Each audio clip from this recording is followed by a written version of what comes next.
to see people who've never had to put their hand out for something, take food, like, you know what I mean, and see their soul break. 2 weeks ago, I sat in my car and I cried on the way home. I'm actually getting quite emotional now. I cried on the way home to see my staff be reduced to putting their hand out for food, which you should never have to do. That broke my heart. And that's what waked me up to do the soup kitchen. I was like, you know, we'll do the soup kitchen, but it's not a handout and whatever. You just take food and then you just fucking give me a handshake in 6 months' time. That's all I want. Or actually give me a hug. This is the Deep in the Weeds podcast. I'm Anthony Huckstep.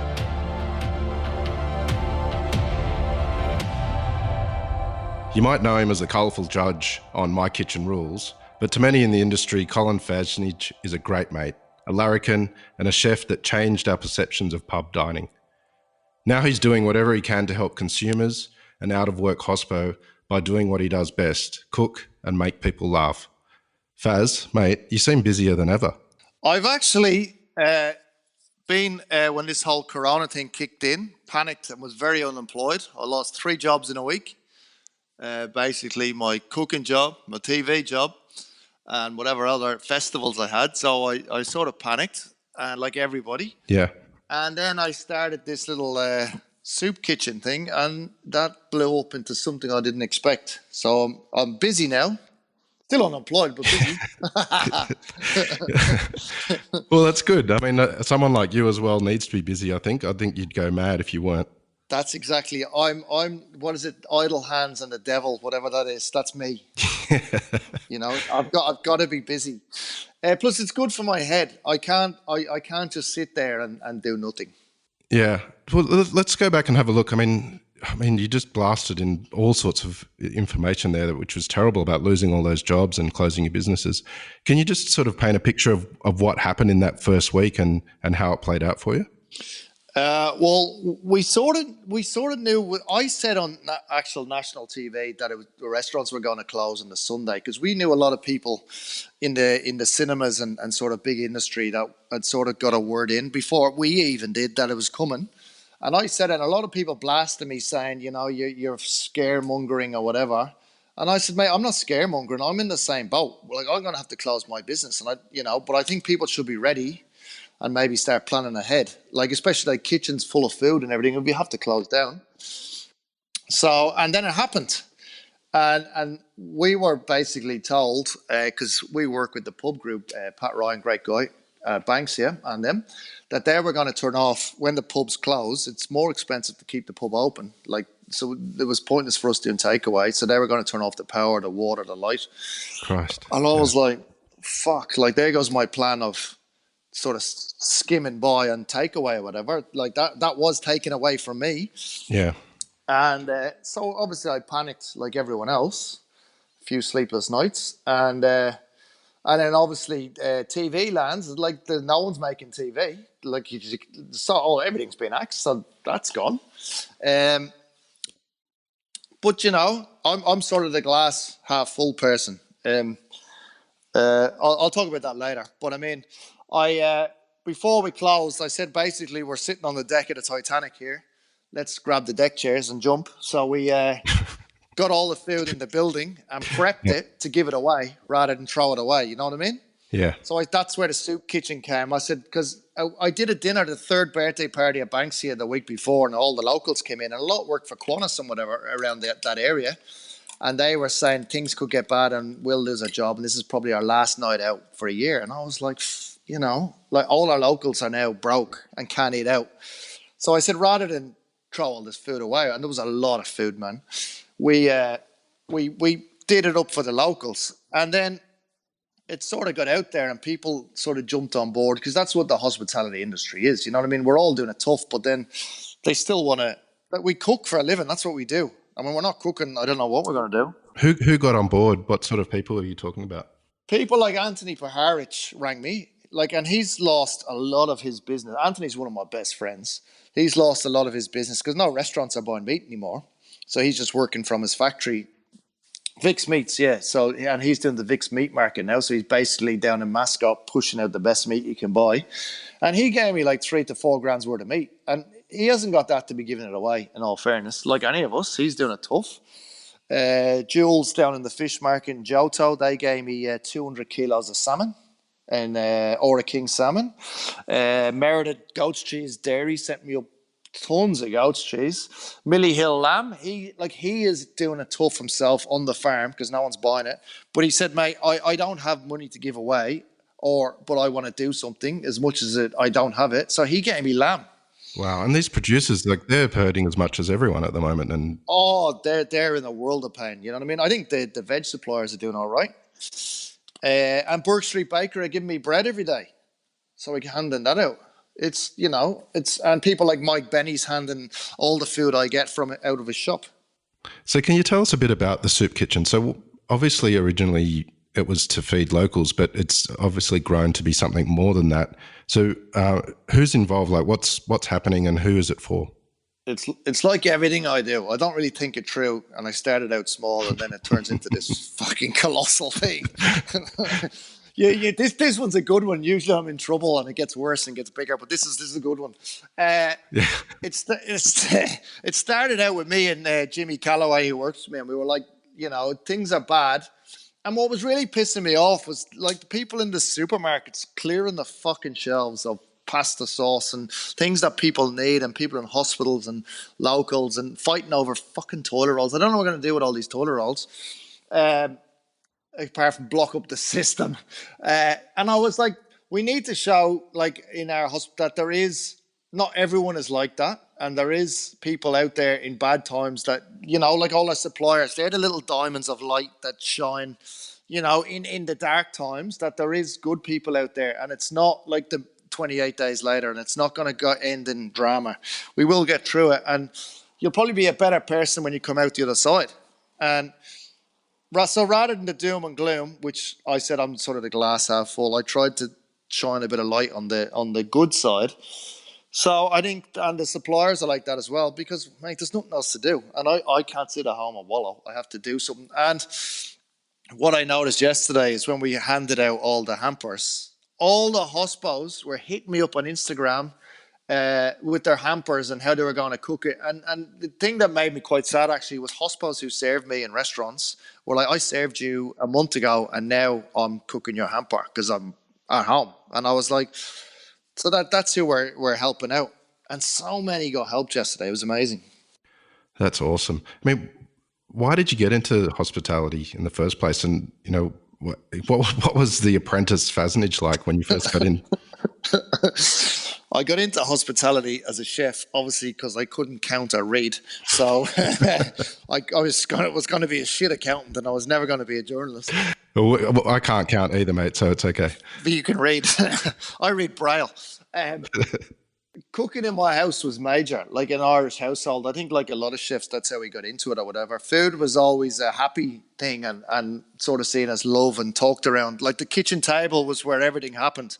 You spoke about school, you spoke about how you got expelled, you spoke about, how you got in trouble, how you got grounded, but everything was around the table. Like, it was no phone. In our house, you only had the one phone in the hallway, which my old man took off the dial, so no one could talk. So dinner times were seen as like a family time, and I think food was always, and I always wanted to cook.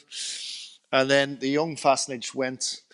I worked for free as a dishy. I don't like to call it dish pig because I hate that word. I worked as a dishy, and then I got a job as an apprentice for free, and then I, worked in really good places in Dublin, and then I ended up going to college.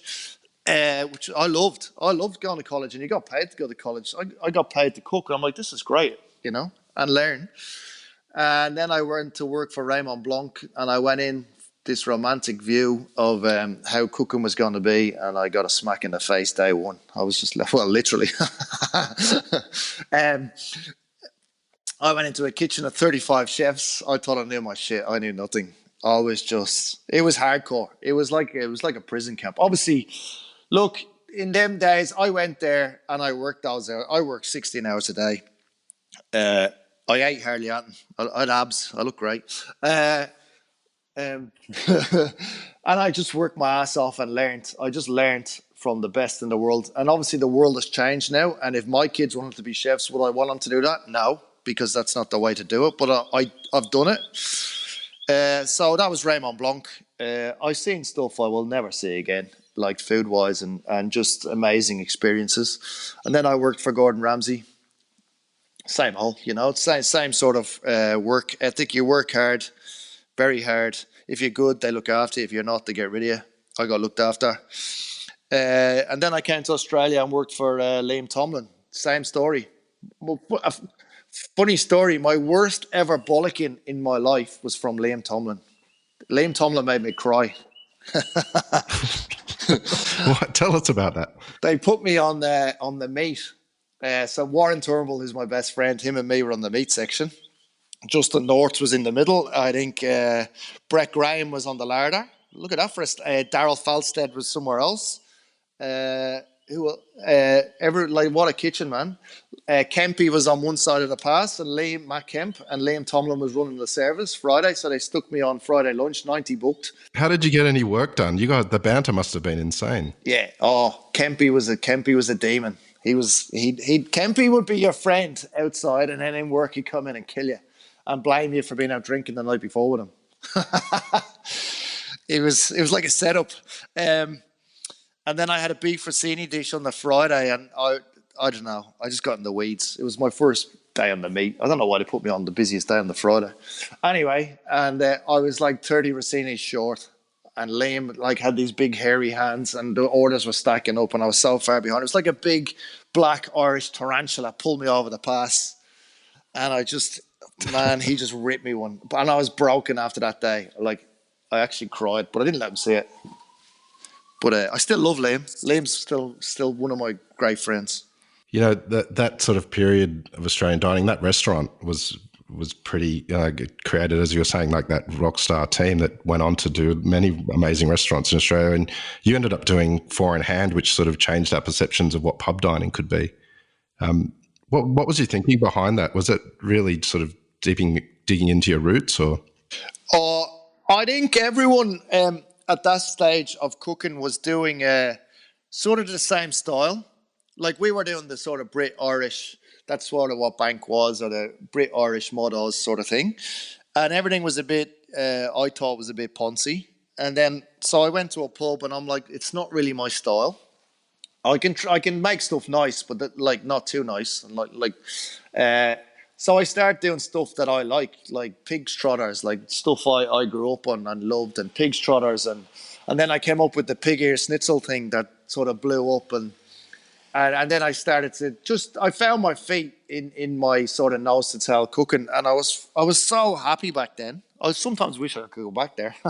No kids, no nothing, just look after my little section. And at the start, it was very hard. There was no one would eat with us. I think we did 6 covers a night. People said we'd go bust, and we were serving pig's ears and stuff like that. And they were like, "Well, we serve that to our dog."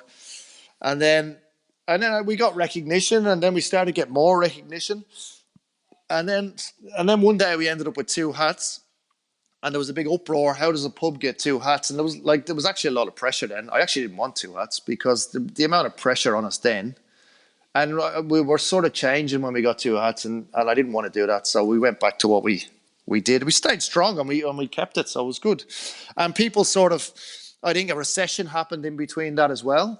So people were serving bowls of foam downtown for fucking $35 for a bowl of carrot foam. And then the recession came in, and people were like, "Mate, I want to eat real food cooked by real chefs, and I don't want the micro herbs in a bowl of foam. I want like proper lamb shoulders. I want proper, beef cheeks, or, So I think we sort of blossomed in that era as well, and a lot of great cooks came out of our kitchen. I think that kind of real food thing is at the core of the hospitality sector. I mean, what does food and hospitality sector mean to you, and particularly the Australian one? I think nowadays the hospitality we're so entrenched in with our suppliers. Like I hang out with our suppliers, our fish suppliers, our meat suppliers, our farmers. They're my friends. So I think we so know what's going on in, say, the fields or whatever, and we're trying to support them, I think, more than ever, and keep it simple rather than mess around with their products. And I think that's what the hospo people like to eat. Like, we want to keep it simple and just flavour. I think we want to know where it comes from, and less of the palaver, the stories about it. And the connections, I guess, is what's helped drive this soup kitchen idea that you have, with the producers just jumping on board straight away, because that it's innately in our food system now, that connection with farmers.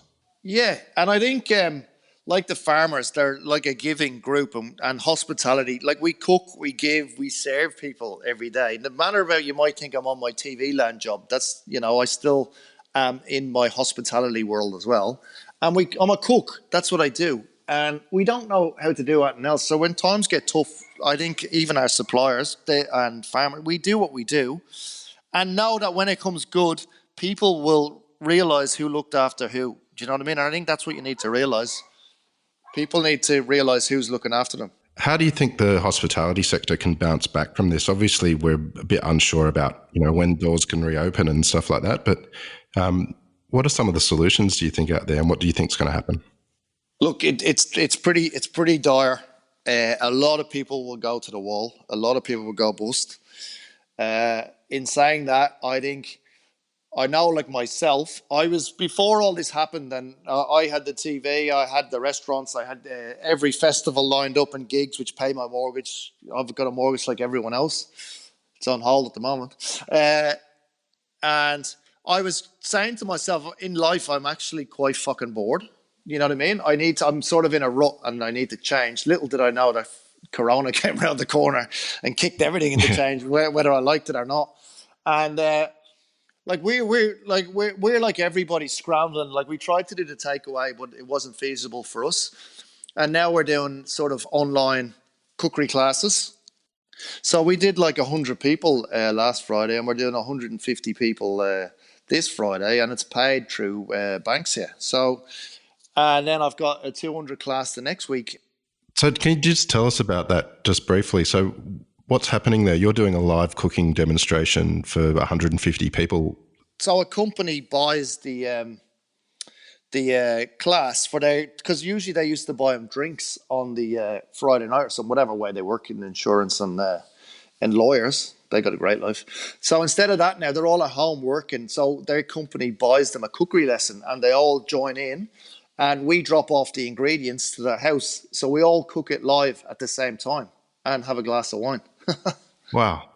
and and then Banksia gets an invoice, and then all our staff drive the food to the venues or the people. So we give them a fee. So especially the ones who aren't getting looked after by the government, we're now keeping their rent going. And that's the only reason we do it, because you're not going to make $1 million out of it. But I'm paying all our staff. Yeah, and that's pretty important right now. Oh yeah. Like, it's pretty heartbreaking to see these guys who work for you, and then the government's like, fucking ScoMo, just go home. Like, thanks for working for us for all this time, but just go home now. Mate, you can't just go home. Yeah.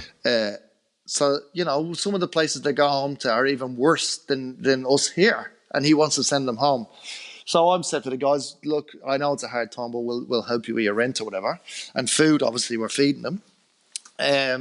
And then this other world opened up of, on these online cookery classes, where this is like something new, and these, everyone's having their house parties, whatever. It will lead on to something else. Like, everything's changing now. Like, it's everything is changing, and I think some good will come out of this terrible mess. How do you see the restaurant industry changing, and what do you think will be the industry once we get through this? I think it'll be a lot more value for money.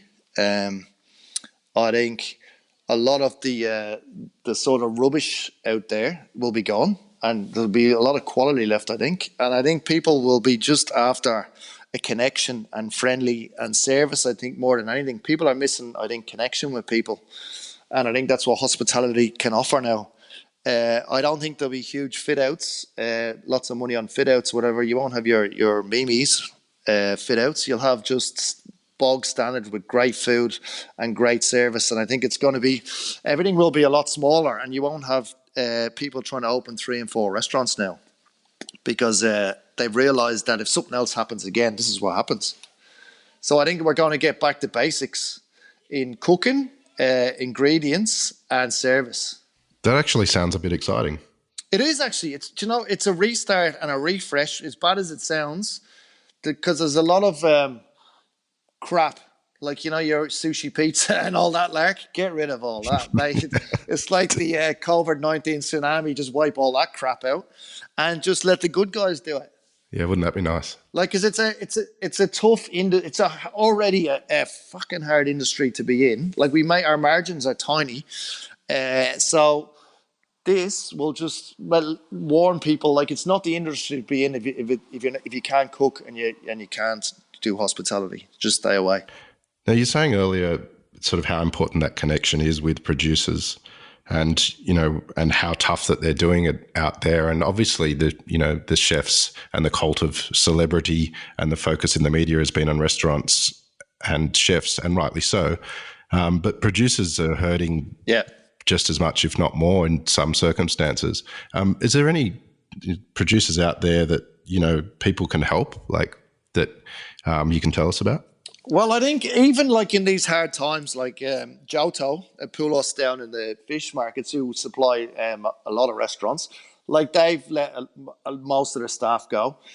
They haven't got restaurants. They're doing restaurant orders online, but still on Fridays, they're giving hospitals free fish. So, I mean, if someone's doing that to you, you support them when we come back. So, you know what I mean? Jules is handing out free fish to hospitals on Fridays, and their business is hurting. Obviously, people like Vix, who's donating to our soup kitchen, his meat market down in Mascot, get down there, see Anthony. Mate, the meat's half price because they have to get rid of it. There's so much of it, otherwise it throws in the bin. Well, which is not going to happen. Yeah, and it's something that Jared Ingersoll was saying to us about. The big supermarkets are always going to be there, but it's the little guys that might not be there if we don't support them. And a lot of them are just throwing the produce away because they can't sell it. Yeah, it's pretty, and I mean, like, big ups to Ronnie Khan and Oz Harvest. I'm an ambassador for Oz Harvest as well. Like, people that don't realise that when it gets tough, the people they help don't get the help because there is nothing around. So especially we're coming off the back of bushfires, and so I mean, charities like hers, it's not getting through. So it's sort of affecting everyone down the line.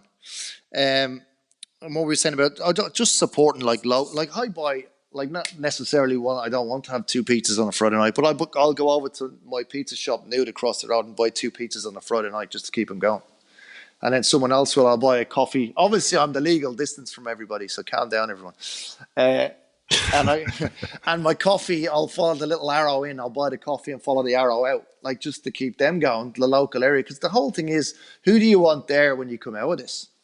The supermarkets will always be there. And another thing I think you should highlight, and which needs to be addressed after this thing, is down the veg markets where they're auctioning off boxes of broccoli and aubergines for fucking $70 more than they're worth. Like, it's a rot at the moment. There's people, it's like the toilet roll and the sanitizers where they're putting up the money. They're doing it in the veg market at the moment, and they should be called out. There's still restaurants who are going down to buy it, and they're charging them double price. Yeah, that's crazy. That needs to be looked at. Just because it's, because the supermarkets are running out of veg, so they're going down and cleaning out the markets. So then the guys are like, oh, well, the restaurants can pay, they're desperate for veg, so we'll up the price. And that's not on in hard times. And I guess, what sort of epitomizes the hospitality sector and sort of what you're talking about is that they've always got each other's backs. And I guess if there was ever a time where everyone needs to have each other's backs to get through it, it's right now. It is. And you should remember who diddled you, like who done you over in this hard time with money and whatever, and got greedy on the back of other people's losses, and sort them out when we come back. Don't go back to them. What would you say to everyone out there that, how to get through this, and, what are you doing to get through this, and what have we got to look forward to? What would I say? A couple of weeks ago when I laid off all our staff and I seen chefs who didn't know what was going to happen, leaving before the government said the stimulus or whatever. And I was like, just take food. And to see people who've never had to put their hand out for something, take food, you know what I mean, and see their soul break. 2 weeks ago, I sat in my car and I cried on the way home. I'm actually getting quite emotional now. I cried on the way home to see my staff be reduced to putting their hand out for food, which you should never have to do. I mean, as there's people older than me as well. Like, I was like, that broke my heart. And that's what waked me up to do the soup kitchen. I was like, we'll do the soup kitchen, but it's not a handout and whatever. You just take food and then you just fucking give me a handshake in 6 months' time. That's all I want. Or actually, give me a hug. And and now I'm doing the soup kitchen and I'm actually giving back, so it's good for me. Like, it's still heartbreaking. I delivered to a family yesterday who lost a baby, and they worked for Qantas, and they both lost their jobs, and they're fucking broke. And the woman cried like on a doorstep, and I was like, mate, I'll see you when I become good. So now, what do I do during the day? In the morning, I'm happy like everyone. My kids have got to school downstairs. I'm great in the morning, and then I'll do some exercise. I'll maybe try and work this soup kitchen thing out. Do a video with the kids. In the afternoon is when I usually drop, I reckon. Like, my mood drops like everyone. Like, I get a bit down, like not every day. And then I try and do stuff to get myself back on track. I think just keep my mind busy, bit exercise, do something with the dog, because the dog hears everything. The dog knows. If that dog could write a book, fucking hell.